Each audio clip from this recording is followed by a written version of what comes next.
Hey you guys, welcome back to new video. उम्मीद करते हैं आप सब ठीक होंगे। गाइस कुछ दिन पहले मैंने ड्यूक 200 BS6 मॉडल का डाउन पेमेंट एंड फाइनेंस वाला वीडियो अपलोड किया था, जहां पर मेरे पास कमेंट आए थे कि भाई ड्यूक 250 BS6 मॉडल को लेकर भी ये वीडियो लेकर आओ। हम लोगों को जानना है कि अगर हम ड्यूक 250 भी फाइनेंस में लेते हैं तो हमें कितना पे करना पड़ेगा, कितना डाउन पेमेंट देकर अगर हम पे करते हैं तो हमको मंथली हमें कितनी पे करनी पड़ेगी। आज की इस वीडियो में मैं आप लोगों को 3 डाउन पेमेंट्स लेने वाला हूं, क्योंकि अगर मैं 1 लाख लूंगा या सिर्फ 80,000 एक ही वीडियो पे बनाऊंगा तो आपको ज्यादा कंफ्यूजन हो जाएगा। इसलिए मैं 80,000, 1 लाख रुपीज, 1,20,000 रुपीज ये तीनों में डाउन पेमेंट लूंगा। उसके बाद मैं आपको बताऊंगा कि आपकी मंथली EMI कितनी बनेगी और आपको कितना इंटरेस्ट पे करना पड़ेगा। चलिए दोस्तों, आज की इस वीडियो को स्टार्ट करते हैं। अगर चैनल पे पहली बार आए हैं तो प्लीज अपने भाई के चैनल को सब्सक्राइब कर लेना, बेल के आइकन को ऑन कर लेना, ताकि ऐसे इंटरेस्टिंग वीडियो के नोटिफिकेशन भी आप तक पहुंचते रह सके और आप मेरे वीडियो से अपडेट रह सकें। चलिए दोस्तों, आज की इस वीडियो को स्टार्ट करते हैं। कोई भी टाइम वेस्ट नहीं करेंगे। सबसे पहले मैं आपको बताने वाला हूं दोस्तों 80,000 रुपीज को लेकर। जी, अगर आप 80,000 रुपीज देकर बाइक को परचेज करते हो तो आपको कितना मंथली EMI पे करना पड़ेगा। सबसे पहले मैं आपको प्राइस बता दूं, ड्यूक 250 का ऑन रोड वो है 2,40,000 रुपए। 2,40,000 रुपीज में ये बाइक हमें ऑन रोड प्राइस मिल जाती है। अब हम लोगों ने डाउन पेमेंट दे दिया 80,000 रुपीज, 80,000 रुपए हम लोगों ने डाउन पेमेंट पे कर दिया।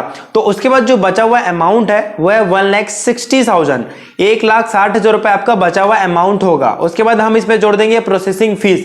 हमको कुछ प्रोसेसिंग फीस पे करनी होती है, जो कि कंपनी जो फाइनेंस कर रही है वो हमसे लेती है। तो मान लीजिए 8,000 रुपीज के आसपास का प्रोसेसिंग फीस हो जाएगा। तो हमारा जो टोटल अमाउंट है वो हो जाएगा 1,68,000, 1,68,000 रुपए हमारा टोटल अमाउंट है जो कि फाइनेंस होगा। उसके बाद दोस्तों आपको पता है नॉर्मली 10%, 11%, 12%, 13% इंटरेस्ट होता है नॉर्मली बैंकों का। लेकिन जैसे मैं आपको बताया कि पिछले जो वीडियो में मैंने आपको बताया था वो 12% से था, तो इस वीडियो में मैं आप लोगों को 11% को लेकर बनाने वाला हूं। जब आप 1,68,000 रुपए का 11% से इंटरेस्ट निकालेंगे तो आपका जो इंटरेस्ट है वो आएगा 18,480 रुपए, जो कि आपका 1 ईयर का है। जी हाँ, जो कि आपका 1 ईयर का है। तो ये आपका आ जाएगा टोटल जो हमारा अमाउंट हो जाएगा वो हो जाएगा 1,68,000 प्लस 18,480 आप टोटल प्लस करेंगे तो आपका जो टोटल अमाउंट आएगा वो आएगा 1,86,480, 1,86,480 रुपए आपका टोटल अमाउंट आ जाएगा जब आप इसे 1 ईयर के लिए फाइनेंस कराएंगे। जी हाँ, 1 ईयर के लिए फाइनेंस कराने के लिए हम लोगों ने टोटल अमाउंट लिया और जो हमारा 1 ईयर का इंटरेस्ट है उसे प्लस कर देंगे, क्योंकि आपको पता है फाइनेंस में हमें एक्स्ट्रा पैसे देने पड़ते हैं जिसे हम इंटरेस्ट कहते हैं। तो 1,86,480 रुपए को आप 12 से डिवाइड कर दोगे। किससे? 12 से 12 से, क्योंकि जैसे आपको पता है कि अगर हम 1 साल के लिए ले रहे हैं तो हमें 12 से डिवाइड करना है, क्योंकि 1 साल में 12 मंथ होते हैं। तो आपका जो मंथली EMI आएगी वो आएगी 15,500 रुपए के आसपास। जी हाँ, 15,500 रुपीज की आपकी मंथली EMI आएगी, जो कि आपको 12 मंथ तक पे करनी है अगर आप बाइक को 1 साल के लिए फाइनेंस कराते हो। तो चलिए बात कर लेते हैं, अगर आप 2 साल के लिए लेते हो, 24 मंथ के लिए लेते हो, तो हमारा जो टोटल अमाउंट रहेगा उसमें आपको 168,000 रुपीज जो हमारा टोटल अमाउंट है, सिंपल आपको उसमें 2 साल का इंटरेस्ट जोड़ देना है। तो हमारा 1 साल का इंटरेस्ट था 18,480 इंटू 2 कर देंगे तो 36,960 आपका टोटल इंटरेस्ट आ जाएगा। उसे आप अपने टोटल अमाउंट में जोड़ देंगे तो 2,04,960 रुपए आपका टोटल अमाउंट आएगा। उसके बाद आप उसे 24 से डिवाइड कर देंगे, क्योंकि 2 साल में 24 मंथ होते हैं। तो आपकी जो मंथली EMI बनेगी वो 8,500 रुपीज के आसपास की बनेगी। जी हाँ, 8,500 रुपए के आसपास। उसके बाद बात कर लेंगे हम 36 मंथ के बारे में। अगर आप 36 मंथ के लिए फाइनेंस कराते हैं तो जैसे आपको पता है 1,68,000 हमारा टोटल अमाउंट है। उसके बाद आप इसमें 3 इयर्स का इंटरेस्ट प्लस कर देंगे। जी हाँ, 3 इयर्स का इंटरेस्ट प्लस कर देंगे तो 3 इयर्स का जो इंटरेस्ट आएगा वो आएगा 55,440, 55,440 रुपए आपका टोटल इंटरेस्ट आएगा। जब आप उसे प्लस कर देंगे तो 2,23,440, 2,23,440 आपका टोटल अमाउंट आएगा जो आपको पे करना है EMI पे। अब आप उसे 36 से डिवाइड कर देंगे, क्योंकि आपको पता है 3 साल में 36 मंथ होते हैं। जब आप उसे 36 से डिवाइड कर दोगे तो 6,200 रुपए, जी हाँ 6,200 रुपीज की आपकी मंथली EMI बनेगी, जो कि आपको 36 मंथ तक पे करनी है। तो मैं आपको एक सजेशन देना चाहूंगा कि अगर आप बाइक को दोस्तों 2 साल के लिए फाइनेंस कराते हो तो ज्यादा बेटर रहेगा। कम इंटरेस्ट भी आपका मतलब इंटरेस्ट भी नॉर्मल रहेगा, EMI भी नॉर्मल रहेगी और आपको ज्यादा एक्स्ट्रा पे नहीं करना पड़ेगा। मेरे हिसाब से आप 2 साल के लिए गाड़ी फाइनेंस कराओगे तो ज्यादा बेटर रहेगा। तो ये था दोस्तों 80,000 को लेकर। अब बात कर लेते हैं 1 लाख रुपीज को लेकर। तो 1 लाख रुपीस हो गया आपका डाउन पेमेंट। तो जो हमारा टोटल अमाउंट है बाइक का वो है 2,40,000 रुपए, उसमें आप 1 लाख रुपीस प्लस कर देंगे तो 1,40,000 रुपीस आपका टोटल अमाउंट बच जाएगा। उसमें हम लोगों को प्रोसेसिंग फीस प्लस करना पड़ेगा, तो 8,000 रुपीज जब आप उसमें प्रोसेसिंग फीस प्लस करेंगे तो 1,48,000 रुपीस आपका टोटल अमाउंट आ जाएगा। अब 1,48,000 रुपए में आपको 11% से इंटरेस्ट निकालना पड़ेगा। जी, जब आप इंटरेस्ट निकालेंगे तो आपका जो इंटरेस्ट आएगा वो आएगा 16,280 रुपए, 16,280 आपका इंटरेस्ट आएगा 1 ईयर का। जब आप 1 ईयर का फाइनेंस कराएंगे, जी हाँ, जब आप 1 ईयर के लिए फाइनेंस कराएंगे गाड़ी को, तो आपको 1,48,000 रुपीज जो टोटल अमाउंट है उसमें इंटरेस्ट प्लस करना पड़ेगा। तो 16,280 जब आप प्लस करेंगे तो आपका जो टोटल अमाउंट आएगा वो आएगा 1,64,280, 1,64,280 रुपए आपको टोटल पे करना है ईएमआई पे। तो उसे आप 12 से डिवाइड कर दोगे, क्योंकि हम 1 साल का निकाल रहे हैं तो 1 साल में 12 मंथ होते हैं ऑब्वियसली। आप उसे डिवाइड कर देंगे तो आपकी जो मंथली ईएमआई आएगी वो आएगी 13,700 रुपए के आसपास, 13,700 फॉर 12 मंथ। अब बात कर लेते हैं हम 2 साल के लिए। अगर आप 2 साल के लिए फाइनेंस कराते हो तो आपको कितना पे करना पड़ेगा।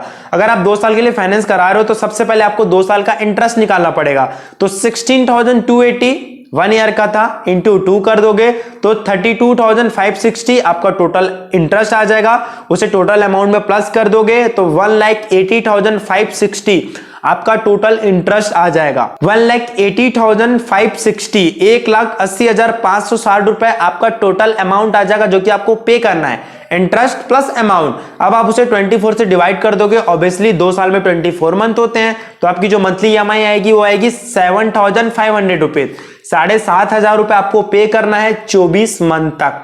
बात कर लेते हैं दोस्तों 36 मंथ के बारे में, कि अगर आप 1 लाख रुपए डाउन पेमेंट देकर 36 मंथ 3 साल के लिए गाड़ी फाइनेंस कराते हो तो आपकी मंथली ईएमआई क्या होगी।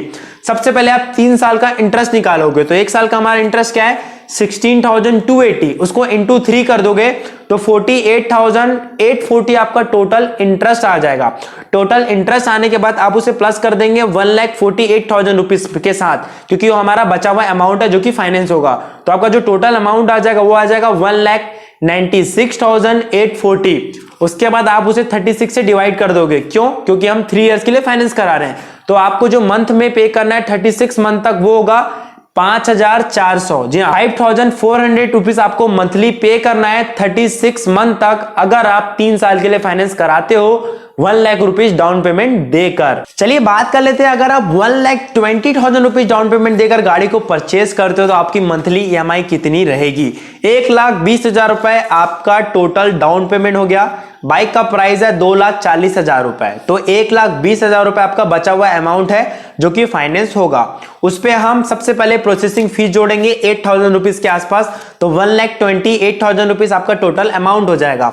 उसमें हम 11% इंटरेस्ट निकालेंगे जो कि हमको इंटरेस्ट पे करना है, तो आपका जो इंटरेस्ट आएगा वो आएगा 14,080 रुपए, 14,080 रुपीज। उसके बाद आप उसे प्लस कर देंगे 1,28,000 रुपीज के साथ में, तो आपका जो टोटल अमाउंट आएगा वो आएगा 1,42,080 रुपीज, 1,42,080 रुपए आपका टोटल अमाउंट आ जाएगा। उसे हम 12 से डिवाइड कर देंगे क्योंकि हम 1 ईयर के लिए निकाल रहे हैं। तो आप जब उसे 12 से डिवाइड कर दोगे तो 11,840, जी हाँ 11,840 रुपए आपकी मंथली ईएमआई आएगी 1 साल के लिए, अगर आप 1 साल के लिए फाइनेंस करा रहे हो तो। अब बात कर लेते हैं 24 मंथ यानी कि 2 साल। अगर आप 2 साल के लिए फाइनेंस कराते हो तो सबसे पहले आपको 2 साल का इंटरेस्ट निकालना पड़ेगा।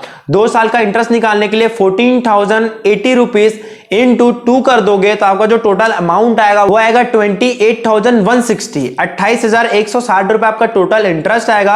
आप उसे टोटल अमाउंट से प्लस कर दोगे 1,28,000 से, तो आपका जो टोटल अमाउंट आएगा वो आएगा 1,56,160। उसके बाद आप उसे 24 से डिवाइड कर दोगे, क्योंकि 2 साल के लिए फाइनेंस करा रहे हैं तो 24 मंथ ईएमआई पे करनी पड़ेगी। तो आपकी जो मंथली ईएमआई आएगी वो आएगी 6,500 रुपीज, 6,500 रुपए आपको मंथली पे करना पड़ेगा। उसके बाद बात कर लेते हैं हम 36 मंथ के बारे में। अगर आप 36 मंथ के लिए फाइनेंस कराते हो तो क्या होगा। अगर आप 36 मंथ के लिए फाइनेंस कराते हो तो सबसे पहले आपको 3 इयर्स का इंटरेस्ट निकालना पड़ेगा।